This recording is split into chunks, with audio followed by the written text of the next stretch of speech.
விளவங்கோடு சட்டப்பேரவை தொகுதி இடைத்தேர்தலில் வெற்றி பெற்ற தாரகை கத்பட் தற்போது சபாநாயகர் அப்பாவு முன்பாக உறுதிமொழி ஏற்றுக்கொள்கிறார். காட்சிகளை பார்த்து வருகிறோம். இந்த நிகழ்வில் முதலமைச்சர் மு.க.ஸ்டாலின் மற்றும் அமைச்சர்கள் ஆகியோர் இருக்கிறார்கள்.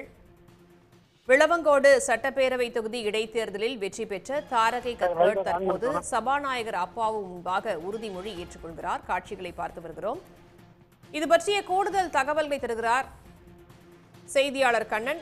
விவரங்களை சொல்லலாம். யாரெல்லாம் இந்த நிகழ்வில் பங்கேற்றிருக்கிறார்கள்?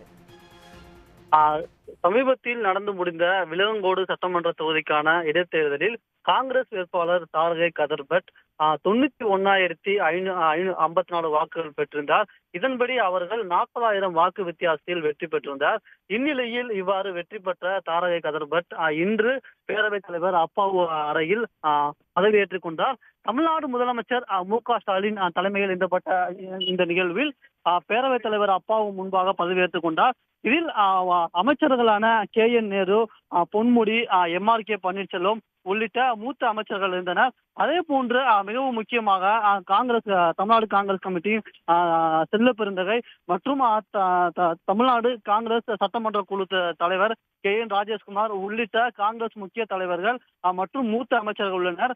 இவர்கள் அனைவருக்கும் முன்னிலையிலும் தமிழ்நாடு முதலமைச்சர் மு.க.ஸ்டாலின் தலைமையிலும் விளவங்கோடு சட்டமன்ற தொகுதியில் வெற்றி பெற்ற தாரகை கத்பட் தற்போது தமிழ்நாடு சட்டமன்ற பேரவை உறுப்பினராக பதவியேற்றுக் கொண்டுள்ளார்.